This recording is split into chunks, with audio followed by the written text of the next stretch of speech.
Krem va niqoblarga pul sarflamang. Natijani mana shu retsept beradi. Uy sharoitida tayyorlanadigan skrab retseptini o'rgataman. Terini tozalaydi, teshiklarni ochadi va teriga yorqinlik beradi. Videoni yo'qotib qo'ymaslik uchun menga obuna bo'ling. Har kuni retseptlar o'rgataman. Idishga 2 osh qoshiq shakar soling. Shakar tabiiy skrab bo'lib, o'lik hujayralarni yumshoq tozalaydi. Keyin esa 2 osh qoshiq kofe soling. Kofe antioksidantlarga boy, shishlarni kamaytiradi. Keyin esa idishimizga 1 osh qoshiq asal qo'shamiz. Asal terini tinchlantiradi va namlantiradi.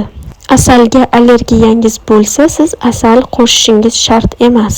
Keyin esa yarimta limon sharbatini siqing. Limon C vitaminiga boy, terini yoritadi va dog'larni kamaytiradi. Keyin esa 1 osh qoshiq sut qo'shing.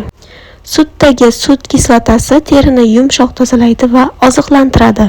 Barchasini aralashtirib, qalin pasta holatiga keltiring. Yuzingizga dumaloq harakatlar bilan surtib 2-3 daqiqa massaj qiling. So'ng iliq suv bilan yuvib tashlaysiz. Albatta obuna bo'ling va do'stlaringizga jo'natib qo'ying.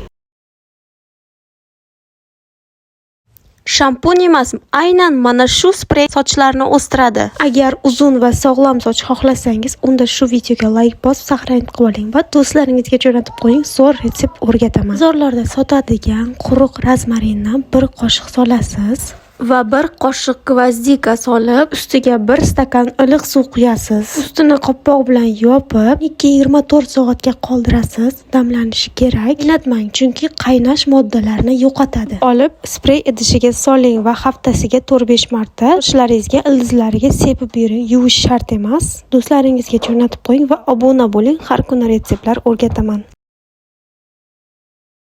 3 kunda uzun kipriklar va qalin qoshlarga ega bo'lasiz. Shaxsiy kechki parvarishim. Uni go'zal oilam bilan baham ko'ryapman. Kichik kastrulaga 2 osh qoshiq zig'ir urug'i va 1 stakan suv quying. Qaynatib 5 daqiqa past olovda qaynating. Bo'lgan gelni suzib oling. Gelini 2 qismga bo'ling. Qismiga 1 osh qoshiq aloe vera gelini soling. Qoshlaringizni mustahkamlaydi. 1 choy qoshiq kastor yog'idan qo'shing. Vitamin E qo'shing. Hammasini yaxshilab aralashtiring. Aralashmani havo kirmaydigan idishga soling va muzlatgichda 1 hafta saqlang. Kechqurun uxlashdan oldin toza kiprik qoshlarga uch shotkasi yoki paxta tayoqchasi bilan suring. Ertalab yuvib tashlang. Albatta to'liq retseptni shu videoning tagida yozib qoldiraman. Like bosib obuna bo'ling va do'stlaringizga jo'natib qo'ying.